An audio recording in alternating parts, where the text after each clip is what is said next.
I discovered my wife's shocking cheating scandal from a forgotten smartwatch, exposing an affair with the pastor's son that destroyed everything. The smartwatch was supposed to be dead. 3 months collecting dust in the junk drawer, forgotten like everything else Chloe decided she didn't need anymore. But there it was, buzzing against my palm at 2:47 a.m. while I searched for batteries. The screen lit up with a text from someone named Damon. "Can't wait to taste heaven again tomorrow night." My coffee mug hit the kitchen floor. Ceramic exploded across linoleum like my world had just done in my chest. I scrolled up. Days of messages, weeks, photos I couldn't unsee. My wife's body positioned in ways she'd never shown me in 8 years of marriage.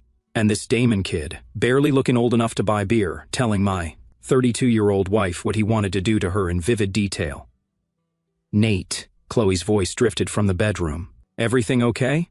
I powered down the watch, swept up the ceramic, and walked back to bed like nothing had changed. But everything had. The woman lying next to me, snoring softly with her Bible study notes, scattered across the nightstand, wasn't who I thought she was. "Just dropped something," I whispered. She rolled over, still asleep. In the darkness, I studied her face, the face I'd kissed every morning for nearly a decade. Now it looked like a stranger wearing my wife's skin. Morning came too soon. Chloe bounced around the kitchen in her yellow sundress, humming hymns, while she packed her lunch for the church youth ministry meeting. "You seem happy," I said, stirring sugar into my coffee. "God's been speaking to my heart about mentoring the young men at church." She smiled, that radiant smile that had made me fall in love with her. "There's this sweet boy, Damon Rivers, Pastor Rivers' son. He's struggling with some personal issues." The coffee turned bitter in my mouth. "Struggling how?" "Oh, you know how young men can be, lost, searching for meaning. I've been counseling him through some difficulties with his father." "Counseling? Right. That's real Christian of you, babe." She kissed my forehead, grabbed her purse, and headed for the door. "Don't wait up tonight. The meeting might run late." I watched her Honda Civic disappear down Maple Street, then called in sick to work. Frank wouldn't be happy. We had 3 HVAC installations scheduled, but I needed time to think. The smartwatch sat on the kitchen table like evidence at a crime scene. I powered it up again, screenshot every message, every photo. My hands shook as I scrolled through months of deception. Damon Rivers, 23 years old according to his Instagram, pastor's son, youth group, leader, looked like he'd stepped off the cover of a fitness magazine, everything I wasn't. My phone buzzed. "Luis, you alive, hermano?" "Frank's pissed you called out. I'm fine, just dealing with some personal stuff. Want to grab a beer tonight? You sound exhausted." Rain check. "I've got research to do." Trinity Baptist Church sat on the corner of 5th and Main, like a monument to small-town righteousness. I'd been attending services there with Chloe for 6 years, tithing 10% of my HVAC wages while Pastor Rivers preached about marriage sanctity from his polished pulpit. I parked across the street and waited. The youth meeting was scheduled to end at 9. At 9:15, kids started trickling out. At 9:30, Chloe emerged with golden boy Damon beside her. They stood too close, talked too long. His hand brushed her arm twice before they separated, him to a red Mustang, her to the Honda. I followed the Mustang. Damon drove to Riverside Motel on the outskirts of town, the kind of place where truckers grabbed 3 hours of sleep and affairs happened in rooms that charged by the hour. He parked outside Unit 12 and waited. 15 minutes later, Chloe's Honda pulled up beside him. I watched from behind a billboard advertising the local casino, watched my wife of 8 years walk into that motel room. With a kid young enough to be her little brother, watched the lights go out, watched my marriage die in real time. The smart thing would have been driving home. The smart thing would have been hiring a lawyer in the morning. Instead, I sat in my truck for 2 hours, documenting everything with my phone's camera, timestamps, license plates, the works. When they finally emerged, straightening clothes and avoiding eye contact, I was ready. "How was the meeting?" I asked when Chloe slipped into bed at midnight, exhausting. "These kids have so many problems." She curled up beside me, still smelling like motel soap and another man's cologne. "Damon made a real breakthrough tonight. I think he's finally ready to surrender his struggles to God." "That's wonderful, honey." She fell asleep within minutes. I lay awake until dawn, staring at the ceiling and planning my next move. The following Sunday, I made my first appearance at Trinity Baptist in 3 months. Chloe nearly choked on her communion wine when I slid into our usual pew. "What are you doing here?" she whispered. "Felt called to worship. Is that okay?" Pastor Rivers delivered a sermon about forgiveness and redemption. His son Damon sat in the front row, nodding along like the devoted young Christian he pretended to be. When our eyes met across the sanctuary, he smiled and waved. I waved back. After service, Chloe dragged me toward the fellowship hall.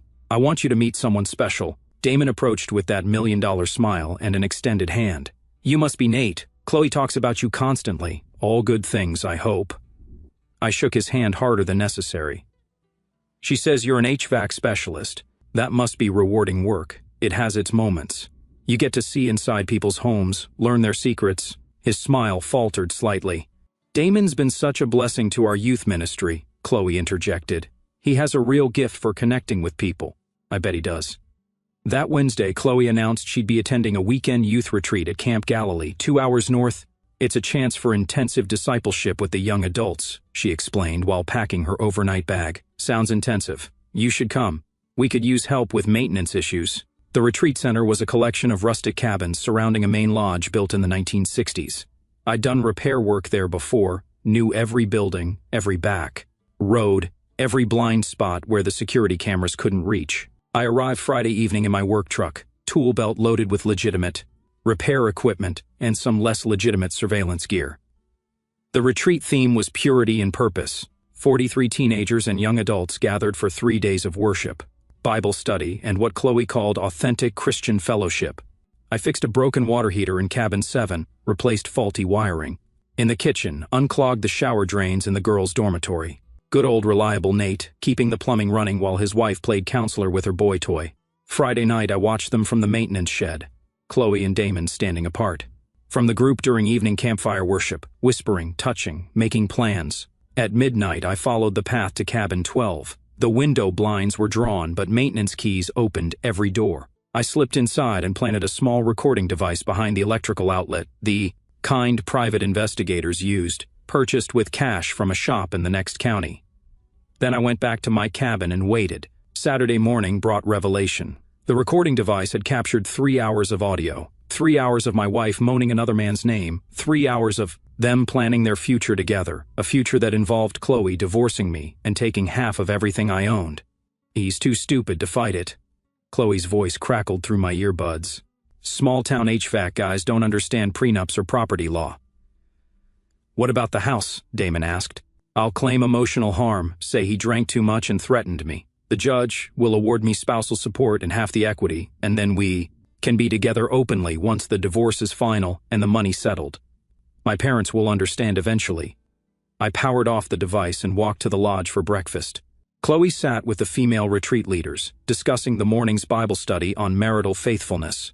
Damon led a table of teenage boys through devotions about love and healthy closeness. The irony would have been funny if it wasn't destroying my life. Morning, folks, I said, approaching their table with a thermos of coffee. Nate! Chloe jumped up and hugged me. You're up early. Couldn't sleep. Kept hearing noises from the cabins. Mice, probably, or maybe something bigger. Damon's fork paused halfway to his mouth. I should check the walls for holes today. Make sure nothing's getting in that shouldn't be there. That would be wonderful, Pastor Rivers said from the head table. We appreciate your dedication to maintaining God's property. Just doing my job, Pastor. Some things need fixing, and some need exterminating. The confrontation came Sunday afternoon. I was loading tools into my truck when Damon appeared beside the maintenance shed. His youth pastor smile had been replaced by something harder. We need to talk, he said. About what? About you sticking your nose where it doesn't belong. I set down my toolbox and turned to face him. Up close, he was smaller than he looked from a distance, gym muscles and protein powder, but no real strength. Funny thing about maintenance work, I said. You see things, hear things, learn things about people. Is that a threat? It's a fact, like the fact that you're sleeping with my wife. His jaw tightened. Chloe and I have a spiritual connection you could never understand. Spiritual, right? Is that what you call it when you're grunting on top of her in a $50 motel room? He stepped closer. You're pathetic. A washed-up, blue-collar nobody who can't satisfy his own wife. Maybe, but I'm not a predator who seduces married women by pretending to need counseling. Chloe came to me. She's unhappy, has been for years. You just never bothered to notice. The first punch came fast, caught me in the jaw, and snapped my head back. But I'd been in fights before, bar fights, job site disagreements, the kind of scraps that teach you how to take a hit and give one back. I tackled him into the shed wall, tools scattered. He threw wild punches while I worked his ribs with short, hard strikes. He was younger and prettier, but I was meaner and desperate. When it was over, he lay gasping in the dirt, and my split lip throbbed with pain. "Stay away from my wife," I said. He laughed through broken teeth. "Too late for that. She's already mine." I walked away before I did something I'd regret. Monday morning brought consequences. The retreat center security camera had captured our fight. Grainy footage of two men throwing punches behind the maintenance shed. Someone had uploaded it to the church Facebook page with the caption, "Violence at Youth Retreat." My phone rang at 6 a.m. "Chloe, what on earth did you do?" Defended myself. "Pastor Rivers wants to meet with us today." The meeting took place in Pastor Rivers' office, a wood-paneled sanctuary lined with theological books and family photos. Damon sat beside his father, sporting a black eye and a bandaged nose. Chloe took the chair furthest from me. "This is deeply troubling," Pastor Rivers began. "Violence has no place in Christian fellowship. Your son threw the first punch," I said. "Damon tells me you threatened him." "I told him to stay away from my wife." Pastor Rivers frowned. "That's a serious accusation, Nate. It's a serious situation."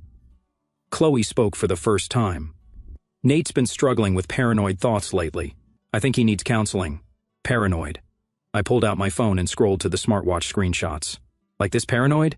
I showed them the texts, the photos, months of evidence. Pastor Rivers went pale. Damon shifted in his chair. Chloe stared at her hands. "This is deeply disappointing," Pastor Rivers said finally. "Which part? Your son corrupting a married woman, or your church harboring adulterers? I think we need some time to pray about this situation."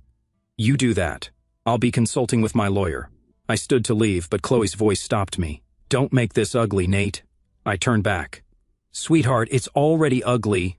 I'm just deciding how ugly it gets." The papers were served Thursday morning. Restraining order, petition for legal separation, motion for temporary spousal support. Chloe had moved fast, probably with help from Gerald Hoffman, Trinity Baptist lawyer and deacon board member. The restraining order prohibited me from contacting Chloe directly or coming within 500 feet of our house, the house that I'd been paying the mortgage on for 6 years. I moved into a furnished apartment above Luis's bar, a cramped 2-room space that smelled like cigarettes and cleaning fluid. Everything I owned fit in the back of my pickup truck. "This is temporary," Luis said, helping me carry boxes upstairs. "You'll fight this." "With what money?" "Hoffman's charging her nothing. I can't afford decent representation, so what's the plan?" I opened a beer and sat on the second-hand couch. "The plan is to let them think they've won." Luis raised an eyebrow. "That doesn't sound like you." "That's the point." Over the next 2 weeks, I played the broken husband perfectly, showed up to work disheveled and distracted, drank alone at Luis's bar. Every night loud enough for everyone to hear about my marriage troubles. Let word spread that poor Nate Collins was falling apart. Meanwhile, I was learning things, like how Gerald Hoffman had been skimming from the church, building fund for 3 years, like how Pastor Rivers had been inflating attendance, numbers to qualify for denominational bonuses, like how Damon had a sealed juvenile record. In California, that would be very interesting to Trinity Baptist Deacon Board. Information was power, and I was collecting all I could get. The church gala was scheduled for the first Saturday in November, an annual fundraiser for overseas missions featuring dinner, dancing, and a silent auction. Chloe had volunteered to organize the youth ministry table. I bought a ticket. "You can't be serious," Luis said when I told him. "Perfectly serious. The restraining order applies to private contact. This is a public event. It's self-destruction, hermano. It's strategy." I spent the afternoon at Men's Warehouse buying the first suit I'd owned in 10 years, navy blue, properly fitted, with a white shirt and conservative tie. I had my hair cut and my beard trimmed. By evening, I looked like a different man. The gala was held at the Riverside Country Club, the same building where Chloe and I had celebrated our wedding. Reception. 8 years earlier, I arrived alone, bought a drink at the bar, and found a table in the back. Chloe appeared 20 minutes later on Damon's arm, wearing a red dress I'd never seen before. They worked the room like a political couple, shaking hands and accepting congratulations on their ministry partnership. Pastor Rivers delivered the keynote address about supporting Christian youth in their spiritual journeys. "When we invest in our young people," he said, "we invest in the future of faith itself." The crowd applauded. I smiled and clapped along. The silent auction began at 8. I bid on several items. A weekend at a lake house, dinner for two at the fancy Italian place, assigned. Football from the local high school team. Nothing I actually wanted, just making my presence known. At 9:30, I approached Damon at the youth ministry table. "Quite a turnout," I said. He looked up from counting donation envelopes. "What are you doing here?" "Supporting missions, same as everyone else." Chloe appeared beside him. "You need to leave. Why?" "I bought a ticket. Haven't violated the restraining order. Just a concerned church member contributing to overseas evangelism." "You're making people uncomfortable." "I'm making you uncomfortable. There's a difference." Pastor Rivers materialized at my elbow. "Nate, perhaps it would be best." "Pastor, I respect your concern, but I've got every right to be here." I turned to Damon. "How's the youth ministry fundraising going? Lot of generous contributors tonight." "Fine," Damon said through gritted teeth. "That's wonderful. Christian generosity is a beautiful thing." I picked up one of the donation envelopes. "Take Gerald Hoffman, for instance, always giving back to the church. Of course, it's easier to be generous when you're using other people's money." Pastor Rivers frowned. "What do you mean?" "Oh, probably nothing. Just accountant talk. I'm sure Gerald can explain the building fund discrepancies if anyone ever asks." The color drained from Hoffman's face. He'd been standing close enough to hear every word. "Are you making accusations?" Pastor Rivers asked. "Just observations, like how attendance numbers can be creative when there's bonus money involved, or how sealed juvenile records sometimes unseal themselves when people get curious." Damon stepped forward. "You're out of line. Am I? Or am I just asking the questions nobody else wants to ask?" The conversation had drawn a crowd. Other gala attendees were edging closer, sensing drama. "Questions like what?" Chloe demanded. "Like whether the congregation knows their youth pastor has a criminal history in California, or whether the deacon board approved your trips to Riverside Motel for counseling sessions." Gasps from the crowd. Someone's cell phone camera flashed. "You're lying," Damon said. "Am I? Should we ask Veronica Henderson? She's got interesting photos from her evening jog. Seems the motel parking lot is visible from the river trail." I'd spent 2 weeks cultivating Veronica's gossip network, feeding her carefully selected information about Chloe and Damon's meetings. Church ladies loved scandal almost as much as they loved Jesus. "That's enough," Pastor Rivers said. "I think you should leave." Already heading out, I straightened my tie and smiled at the crowd. "Enjoyed the evening, folks. Very enlightening." I walked toward the exit, but Damon's voice stopped me. "You think you're so clever, don't you?" I turned back. "Compared to what?" "You're nothing, Nate. A loser who couldn't keep his own wife happy. Maybe, but at least I'm not a predator who hides behind Daddy's pulpit." That's when he snapped. Damon launched himself across the youth ministry table, scattering donation envelopes and promotional materials. He caught me in the chest with his shoulder, driving us both into the silent auction display. We went down hard, taking out a table full of gift certificates and handicrafts. The crowd screamed and scattered as we rolled across the floor, throwing punches and grabbing for leverage. This time, I was ready for him. I caught his wrist as he swung for my face, twisted his arm behind his back, and drove my knee into his ribs. He gasped and tried to break free, but desperation made me stronger. "Get off him!" Chloe screamed. I hauled Damon to his feet and marched him toward the French doors leading to the country club's patio. He struggled and cursed, but I had 50 pounds and 8 years of hard work on him. "Where are we going?" he panted. "Sunday school." The country club's pool area was decorated for fall, pumpkins and cornstalks. Around the deck chairs, colored lights strung between the umbrellas. The swimming pool itself was empty except for a few inches of rainwater and fallen leaves. Perfect. I shoved Damon toward the pool edge. "You want to play preacher? Let's have a baptism. You're insane." "Probably, but I'm also done being the joke." He tried to run, but I caught his collar and yanked him back. We struggled on the pool deck, while gala guests pressed against the windows, watching the show. "This won't solve anything," he yelled. "Maybe not, but it'll make me feel better." I grabbed his belt and shirt collar, lifted him off his feet and threw him into the shallow end of the pool. The splash echoed across the country club grounds. Damon surfaced, sputtering, his formal wear soaked and clinging to his gym-sculpted frame. Leaves stuck to his hair like a crown of thorns. "How's that for spiritual cleansing?" I called down to him. He tried to climb out, but I pushed him back in with my foot. "Stay down there until you figure out the difference between ministry and adultery." The crowd behind the windows had grown larger. Cell phones captured everything from multiple angles. By morning, the video would be all over social media. Damon Rivers, youth, pastor and golden boy, getting dunked like a bratty kid at summer camp. "You'll pay for this," he gasped. "Already have. Wife, house, reputation. You took it all. But you know what? What? My self-respect. You can't take that. I just got that back." I walked away from the pool, past the staring crowd at the French doors, and out to the parking lot. Behind me, Damon finally climbed out of the water, dripping and humiliated. Chloe ran to him with a towel. They looked perfect together, the fallen preacher and the cheating wife, helping each other salvage what was left of their dignity. The fallout was swift and decisive. By Sunday morning, the pool video had been shared 847 times on Facebook. By Monday, local news stations were running the story.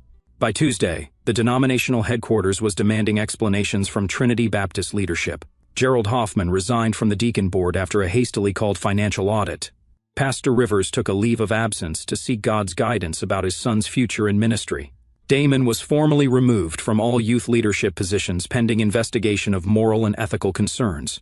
Chloe filed additional charges against me: assault, maltreatment, disturbing the peace. But the video evidence showed Damon throwing the first punch, and witness statements supported my claim of self-defense. More importantly, Veronica Henderson's gossip network had finally produced results. 3 different church ladies came forward with stories about Chloe and Damon's suspicious behavior: late-night meetings, inappropriate touching during prayer sessions, weekend trips that weren't officially sanctioned youth activities. The restraining order was modified to allow me access to my own house. The divorce proceedings stalled as Chloe's legal team tried to manage the public relations disaster. I moved back home on a Wednesday afternoon. The house felt different, smaller somehow, like it had shrunk during my month away. Chloe's belongings were gone, leaving empty spaces on shelves and bare walls where her paintings had hung. In the bedroom closet, I found a cardboard box labeled "Donations." Inside were old electronics, my first smartphone, a broken tablet, and the smartwatch that had started everything. At the bottom of the box was a newer phone I'd never seen before, Chloe's burner. I powered it up. 17 voicemails from Damon, recorded over the past month. I listened to all of them. "Baby, we can't let him destroy us. Once the divorce is final, we'll move to Florida. Dad knows people there." I talked to the lawyer again. "If you claim abuse, the judge will give you everything. The house, his retirement account, spousal support for 5 years. We just have to be patient. Let him think he's winning, then crush him in court." The final message was dated 3 days ago. "I know you're scared, but this will work. He's just a stupid HVAC guy. We're smarter than him. We're better than him, and we're going to take everything he has." I saved the recordings to a flash drive and called my lawyer. The meeting with Chloe's legal team took place the following Monday in Gerald Hoffman's old office. Her new attorney was a sharp-dressed woman from the county seat who specialized in what she called high-conflict divorce proceedings. "My client is prepared to be reasonable," the lawyer began.